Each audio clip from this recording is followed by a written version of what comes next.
Hi, my name is Wendy Ann Clark, and this is my channel, Walking in Wisdom. And this is what the channel is about. We live in this crazy world where many people believe many crazy and unbiblical things. And so here I'm bringing teaching and stories and examples and strategies that I hope will encourage you to walk in wisdom and to live your life in alignment with the Word of God. What I want to talk about today is this trend of women divorcing their husbands that they describe as good men. And it's invaded the church. Christian women are doing it, but it's in the world for sure. So years ago, when my daughters were little, I sat next to a woman at an event, like a school event for first graders. And I sat next to a woman I didn't know very well. And she was just talking to me. Very often I ask people, tell me something about yourself. Tell me something about your life. Or like, what's going on in your life right now or something like that.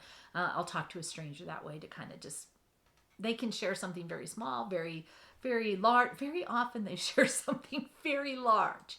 So she told me how she was divorcing her husband. And she described him. She said, he's this really good man. He's so sweet. He's so faithful. He's so this. He's so that. But he's so boring.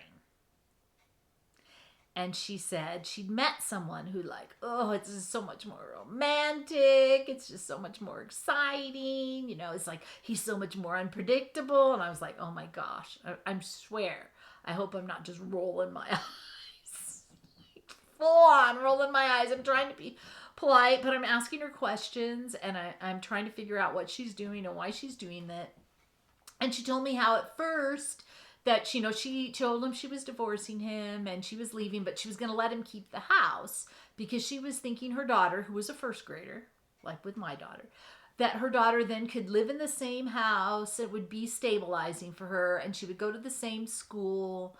And she thought, oh, that'll be a really good thing. And then she said, but then my friends gave me other advice. They said, well, that's really stupid. Why should he get the house and blah, blah, blah, blah, blah. And you should split the house and then he gets his place and you get your place. And your daughter, she'll adjust. She'll be just fine. Oh, blah, blah, blah. These are her friends. Okay. Oh, I'm thinking, oh, you have really bad friends. Really bad advice.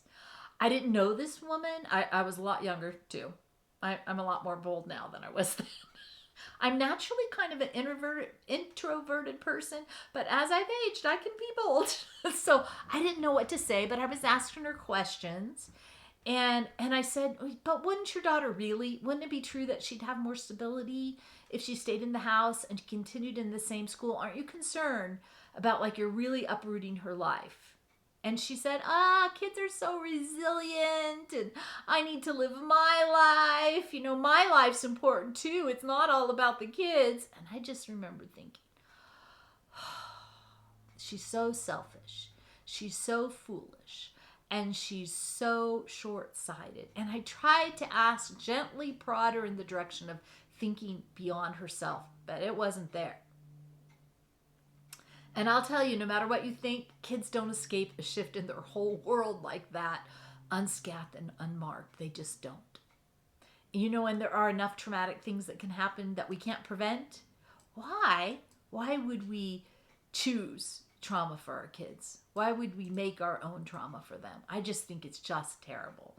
But at that time, it was kind of rare. I thought that was the weirdest thing.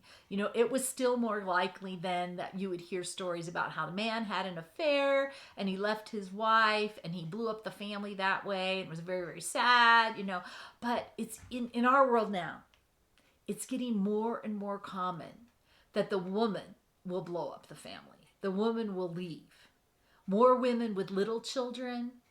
And we know about them because they like to tell their stories. They like to go on social media and they like to brag about it and they like to tell their stories. And we will see, there's a woman recently on TikTok who told her story about how she was leaving her husband and she was leaving for no good reason. And the same kind of thing. Oh, he's a really good man. And my family would be shocked. Everybody's shocked because, he's such a good man and we look happy. I was like, and we have our kids and everything seems good. We have a good life. But, I just need to leave. And there was no good reason. Okay. Then I saw this other woman saying, if you're thinking of leaving, you should just go. Because most women, that leave, then they say, oh, I should have left long before I left. I should have left. So if you're just thinking about it, you should just go. And I'm like, what kind of advice is that? It's not even considering different scenarios or possibilities or a period of time or maybe a situation where you ought to stay. And it's just this kind of advice is out in the world. I remember years ago reading an article about a Christian woman who told about how she left her Christian husband, not really any good reasons. She was just unhappy. She thought she could be happier. She thought, oh, he's this, he's that. I don't like him that much. She said she thought no other woman would like him. She had all these thoughts. And then this was after the fact, years later, having a lot of regrets and giving advice. Like, what advice would she give to a young woman, a young Christian woman in the same situation, thinking about leaving? And she said, things to think about, and you should really, really think about it. And she was saying, as a Christian woman, she had regrets. And looking back, she realized, my life wasn't as bad as I was painting it to be. And so she was encouraging people to actually seek really good counsel and not bad counsel. And a couple things that I remember, I'm sure there might be more, that she said to think about was that when you've married young and you've been married to a man for a while and you leave him, you're not going to find anybody else that will ever share those first with you. Like the first child. And your children going through all their first, and understanding your parents and you understanding his parents and having a history with all of those people and having maybe know his siblings and he knows your siblings. There's nobody else that's going to have that the same way. Then she said you need to know no one else will know your family the same way, the milestones of you together, the milestones of your parents, all those sort of things. Nobody else is going to have that. And he will likely remarry. And then she said statistically, the man's more likely to remarry than the woman. And a lot of women will remain single for the rest of their lives. And you might think, great, I love being alone. Maybe that's your perspective, but she said this idea that you think, well, he'll be alone and I'll be alone, or what, that if he marries another woman, and she said statistically, if he's a decent guy, if he's got a job, he's a decent guy, he will probably marry another woman. And she will enter your life, and she may want to be a mom to your children. And you will share all of your holidays forever with him and whoever he marries. And you'll split the time forever. You would have had all this time with your kids that's now in half. And this different households is going to put a strain on your kids. And she said, you really need to think about that strain, because it will be in addition to the stress of, especially if they're younger, performing in school, competing in sports, other things they like to do. In addition to that, they'll have my parents are apart, and I've got these two families. And I think about that little girl that was in first grade, and her mom had a new person, and her dad was probably going to eventually have a new person, and there are these two families, and she's young, and she's going through life, back and forth between two households is how it works, while she's trying to get good grades, and while she's trying to make friends, and while she's learning what it means to grow up physically, mentally, emotionally, spiritually. You have to think about these things. If you're not a selfish person, you have to step back and think about how this affects everybody else. And this woman said she had imagined in her mind that nobody would want her husband, and she was wrong about that. And she said, looking back, if she could go back and do it again, she would work harder to make her marriage work instead of looking for a new life with somebody else, which she said turned out to be a lot of work. That she should have put that work into what she had and the commitment that she'd already made for the sake of her children, but also for her own sake in the end. Okay, so why is this happening right now enough to label it like it's a trend, like you can see it places? And here's my thoughts about it. I think our culture is just a selfish, instant kind of people. We want what we want when we want it. We want to be happy now. We want to have it all now. Don't make we wait. As a culture, we don't understand or see the rewards of long view, of like having a long commitment of faithfulness over a long period of time. And for many people, it's like their parents didn't do it. Their parents didn't stay together. I see a lot of young people just not bothering to get married. And I noticed that when I was teaching at Napa Valley College, and we would have read essays and things and have discussions about marriage and expectations and relationships and all those things. And early on in my career, so like in the 90s, 94, 95, in their mid 90s, students were all talking about how they hoped to be married, how maybe they were going to live with the person before they got married, but they thought, after you're engaged, maybe you could live together. And they had just a more conservative view of the world in general. But they wanted to be married and they wanted stability for their kids. Towards the end of my teaching, which was 2014, still teaching there, a lot of students said, I'm never going to get married. They had parents that didn't stay married. They felt like divorce really hurt them. Some of them never wanted to have children. Just a whole different way of moving. I think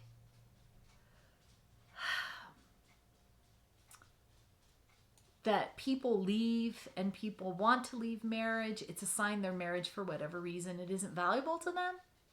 Like, why do they devalue their marriage so much they're willing to toss it? I don't think maybe they haven't been working on it. For some people, maybe their marriage has been dangerous or harmful and they have a good reason to leave. I'm not saying you should never leave. But for others, they look at their marriage and it seems like a lot of work without a lot of reward. Or they feel like, well, I'm just carrying this other person. It would just be easier if I was by myself. Some people express that. For others, they think, well, I could do better than this. I could aim higher. I could get a better looking person or a smarter person or someone who contributes better to my financial my financial self, my financial life, that sort of idea. Sadly, I honestly don't know what to tell a really good man who loves his wife, but she's selfish and she just wants what she wants. And she says, he's really good. He's a good husband, but I'm going to leave anyway. I don't know what to tell you beyond being careful who you marry in the first place, men and women, and looking for selfishness. Looking for where that person just thinks about what's best for them. Be careful about that and pay attention. Look for a person who's generous and kind and really puts others first. And you be that kind of person too. So look for a person who's faithful to the word, who's considerate, who's willing to work for the benefit of other people and sacrifice for others. And then you need to put time into cultivating a marriage that's worth saving so that the other person would feel like they're at least losing something if they walk away. And that's putting time and effort into your marriage. Like, what kinds of things did you do in the beginning when you just wanted that other person to be with you? What did you do? Do those kinds of things. You loved that person, express love. Live a life of love. Do loving and kind and considerate things for the other person. And keep doing those kinds of things. Now, I would tell you, my husband and I, if we needed to, we could get by without each other if we had to. But we're better together. Because we each bring things to the other so that it would be sad to be without each other. There would be things we would be missing. There's things that make life easier and better that we're together. I remember when we were saying our vows, our pastor who was doing the ceremony, he talked about that don't think about marriage as being 50-50. Like you do 50% and you do 50%. He said, and think about it instead being, I bring 100% and you bring 100%. We both come to the table bringing our whole selves. We both come putting it all in. We want the other person to succeed and to do well. And don't keep score. Oh, I hate it when you hear couples keeping score. You know, like, well, he did this, and so I get this, and blah, blah, blah, blah, blah. Don't keep score. And you be dedicated to yourself, your part, and don't feel self-pity. Because self-pity really isn't from God. When you start to keep score and you start to say, well, but I always do this, and I don't always do that. And it's like, oh, it's not godly. It doesn't lead to a good place. Of course, the problem is we can't control the other person and make that person do their part. But there's this thing that very often happens when we really love someone else and we treat someone well. And this is if you haven't picked a jerk to start with. You've picked a decent person and you've looked at how that person treats the other people in their life, like their mom and their sisters and their brothers and other people that their co-workers. How do they treat people in general? Not just how a person's treating you, because a person can be on display for you, but not in every area of their life. So look at how the person is and treats other people and pick a good person. Okay, and then if you love that person and treat that person well, it's very hard for that person not to love you back. And I'm not talking about romanticism or feelings, like ushy-gushy feelings, but I'm talking about the kind of love that Paul describes in 1 Corinthians 13, when he says, love is patient and kind. Love does not envy or boast. It is not arrogant or rude. It does not insist on its own way. It is not irritable or resentful. It does not rejoice at wrongdoing, but rejoices with the truth. Love bears all things, believes all things, hopes all things, endures all things. Love never ends. Be this kind of person. And look for this kind of person. Not a perfect person, but someone who's doing their best to be this kind of person. Work to continue to grow in all of these things. Put them into practice. Realize this, that as people age, they often drift into barely doing it. They just become apathetic very often. Don't be that kind of person. I actually want to be the kind of old person that people cherish and love to be around and say good things about. I hope I'm becoming that kind of person. I hope people like having me in the room. It takes some ongoing work and not getting sloppy lazy. Don't forget, believers, don't forget we're in a spiritual battle and we face a spiritual enemy. And God's plan for marriage is that it would illustrate God's plan for Christ and the church.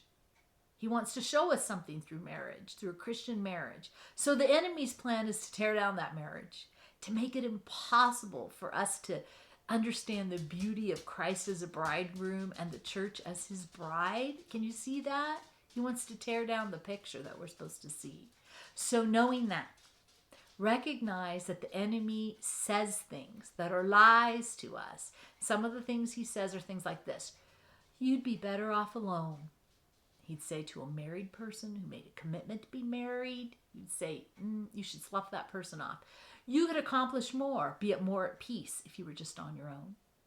You don't need all the work it takes to communicate with someone who's different from you. You could do better. He's not that attractive, or she's not that attractive. Or how about this one? God wants you to be happy. Oh, if I could tell you how many times a Christian person has left their spouse and said, but God wants me to be happy. You've believed a lie. They say, the enemy says things like, your kids will be fine. They'll bounce back. All the other family members affected, they're just going to adjust. They'll get over it. You won't be giving up much. You'll gain so much. It's my life. It's my choice. I should be able to do whatever I want to be happy. We're in a spiritual battle. So fight for your marriage and your family and your future. Don't let the enemy in. Don't listen to the enemy. Take your thoughts captive. Choose to cultivate a marriage that matters. Love, love, love your husband if you're a woman. Love your spouse. Love, love, love. Don't surround yourself with friends who are going to say to you, like that woman's friend said to her, she was leaving her husband, and they said, oh, don't give anything to your daughter. Don't give anything to your husband. Don't surround yourself with people like that. Your best friends should be people that they honor the Bible. If you're a believer, your best friends should be people who care about the Bible, care about what's true, want to do what's true, want to follow Jesus. Okay, so love, love, love your husband. I was speaking at a women's conference, doing a seminar at a women's conference, talking about ways to love your husband, like practical things to do to express love to your husband. And one of the comment cards said, "This was so archaic." And I think, yeah, it probably is. It's archaic to sacrifice what I want to just love my husband. That's so archaic. But the Bible tells us to die to self, to live to righteousness. The Bible tells us that pursuing your own self-interest and your own happiness will not lead to your best life. And you know what? The Bible's teaching us the truth. And if you're not sure about that, you should start putting the Bible into practice and see how it proves itself true. Let God prove it to you. Because following the truth, obeying the truth, living by the truth is going to give you your best life in this world and in eternity.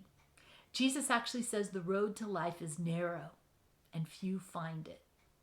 So if you're joining with the crowd of the world, you're probably on the wrong road, the wide one, the one that leads to destruction.